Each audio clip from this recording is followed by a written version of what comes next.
नमस्कार, झारखंड समाचार में आप सबका स्वागत है। आइए जानते हैं सुबह से लेकर शाम तक की तमाम बड़ी खबरों को। इससे पहले चैनल को सब्सक्राइब नहीं किया है तो प्लीज चैनल को सब्सक्राइब कर बेल आइकन को प्रेस कर दीजिए ताकि खबरों का अपडेट आपको मिलता रहे। ईडी ऑफिस नहीं पहुंचे सीएम हेमंत सोरेन, पूछताछ के लिए आज होना है हाजिर।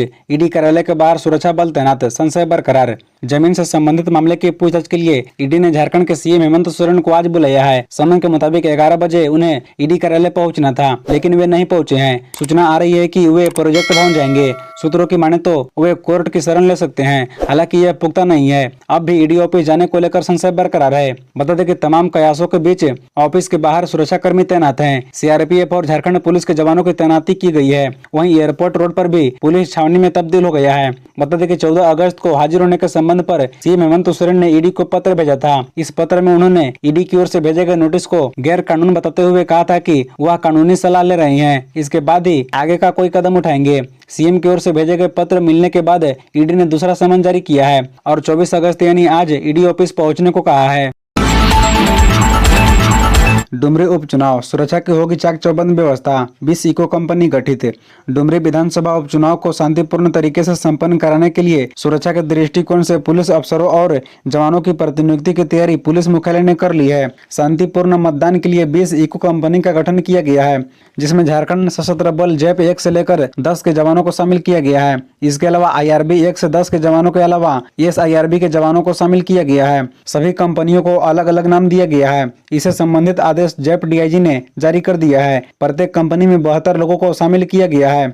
जैप DIG की ओर से निर्देश सभी कमांडेंट को दिया गया है कि गठित इको कंपनी को आवश्यक सुरक्षा उपकरण के साथ साथ मेडिकल किट सहित अन्य सामान उपलब्ध कराकर तैयार हालत में रखा जाए ताकि आवश्यकता अनुसार उन्हें तत्काल चुनाव ड्यूटी के लिए भेजा सके।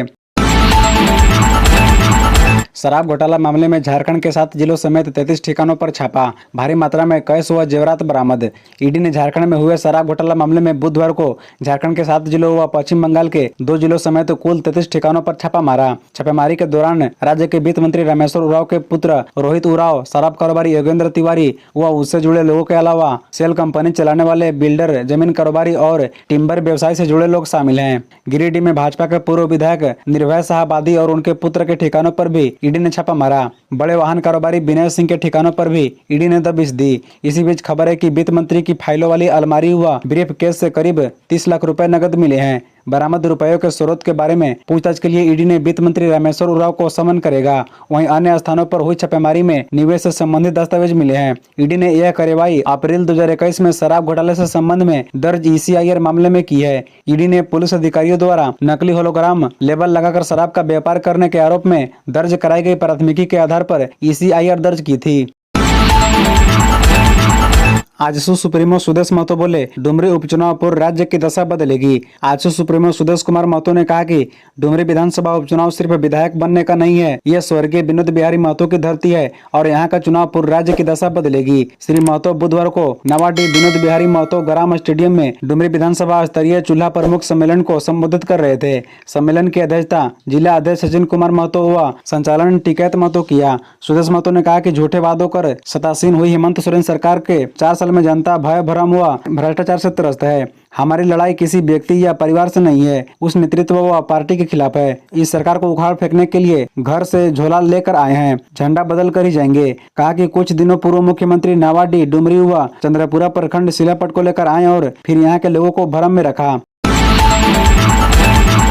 जीरो बैलेंस पर खुले जनधन खातों में 285 करोड़ रुपए जमा। झारखंड के इस जिले के 2 लाख लोग कर रहे हैं रुपए कार्ड का इस्तेमाल। प्रधानमंत्री जन धन योजना ग्रामीण अर्थव्यवस्था को मजबूत कर रही है। जीरो बैलेंस पर खुले जनधन खातों में फिलहाल 285.55 करोड़ रुपए जमा है। यह जमा राशि वैसे गरीब परिवार की है जिनका कभी बैंक में खाता नहीं था। पहली बार खाता खुला तो बैंकों में उनका लेन देन भी बढ़ा। यह मजबूत होती ग्रामीण अर्थव्यवस्था का संकेत है। ग्रामीण अर्थव्यवस्था में आ रही समृद्धि का आलम यह है कि जीरो बैलेंस वाले खातों में भी कमी आई है। गढ़वा जिला अंतर्गत 8 लाख लोगों का जीरो बैलेंस पर जनधन योजना के तहत खाता खोला गया था। अब उसमें जीरो बैलेंस वाले खातों की संख्या घटकर महज 7.66% ही रह गई है। बर्थडे पर ली छुट्टी, अगले दिन स्कूल में पिटाई, 10वीं की छात्रा ने खाया जहर, हालात गंभीर। रातू थाना क्षेत्र के गडरी गुडू स्थित कृषक उच्च विद्यालय के प्रधानाध्यापक और शिक्षकों ने स्कूल से गैर हाजिर होने पर 3 छात्राओं को बेरहमी से पीटा। शिक्षकों की पिटाई से आहत 10वीं की छात्रा साक्षी कुमारी ने जहर खाकर आत्महत्या की कोशिश की। आनन फानन में उसे कटहल मोड़ स्थित एक अस्पताल में भर्ती कराया गया है, जहां उसकी हालत गंभीर बताई गई है। वहीं दूसरी ओर शिक्षकों की पिटाई से 10वीं की छात्रा आशीषा व 6ठी की छात्रा रिया को पैर समेत शरीर के अन्य हिस्सों में गंभीर चोट आई है। उन्हें रातू CHC में भर्ती कराया गया है। रोड एक्सीडेंट में घायलों को किया जाएगा एयरलिफ्ट, प्रमुख सड़कों के किनारे हेलीपैड बनाने का प्लान।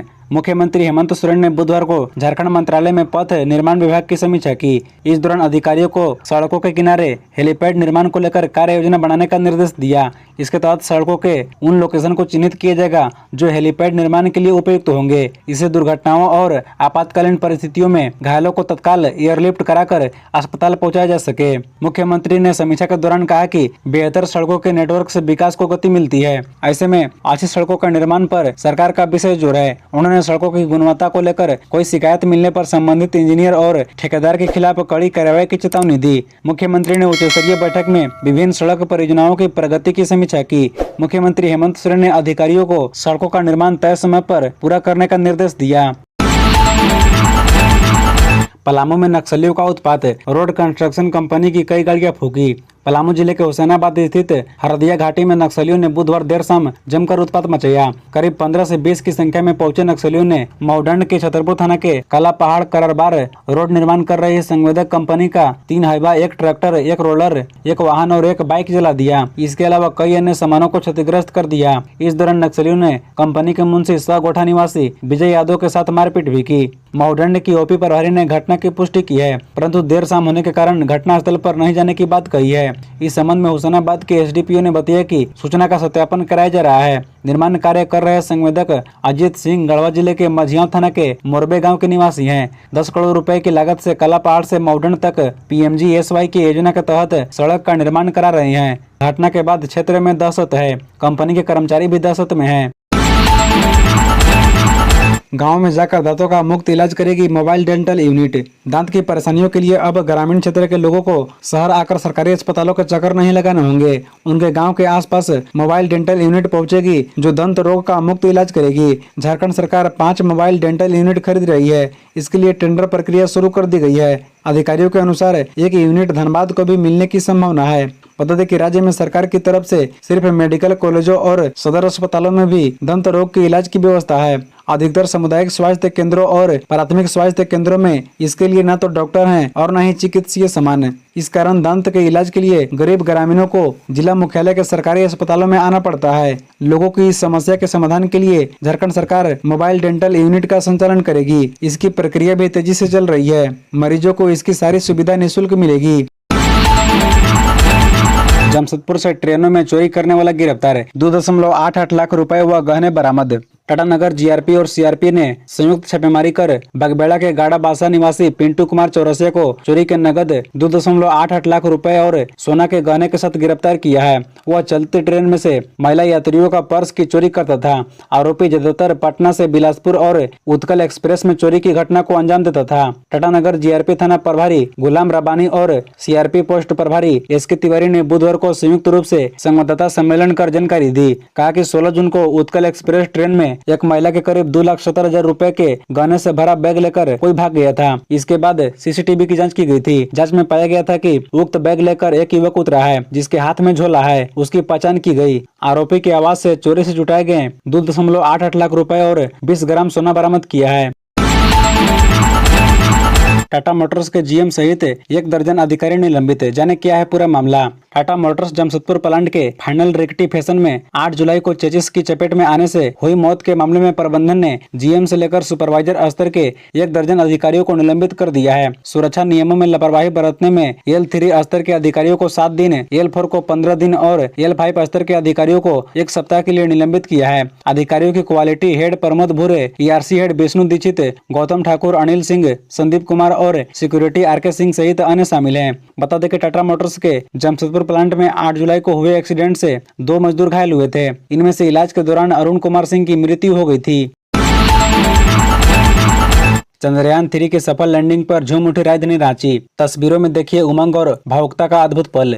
चंद्रयान 3 के सफल होने के साथ लोग अपने अपने घर से निकल गए। हाथ में तिरंगा लेकर लोग मेन रोड, कमरटोली समेत अन्य चौक चौराहे पर एकजुट हुए। कमरटोली में लोगों ने पटाखे फोड़ जश्न मनाया तो एल्बर्ट टेका चौक पर भारत माता के जयकारे लगाए गए, मिठाइयां बांटी गई। चंद्रयान 3 की सफल लैंडिंग पर राजधानी रांची के लोग झूम उठे। हर तरफ जय हो भारत माता की जय के नारे लगाए जाने लगे। मोराबाद स्थित साइंस सेक्टर के क्यूरेटर डॉक्टर शेख जलानी साहब ने कहा कि जल्द ही सेंटर पर चंद्रयान मिशन पर आधारित वीडियो तैयार होगा। इस वीडियो में चंद्रयान 1 से चंद्रयान 3 की सफलता की कहानी होगी। चंद्रयान 2 की असफलता, चंद्रयान 3 की सफलता के बीच को समझाया जाएगा। साथ ही मिशन चंद्रयान के सफल होने से भविष्य की संभावनाओं पर भी विमर्श होगा।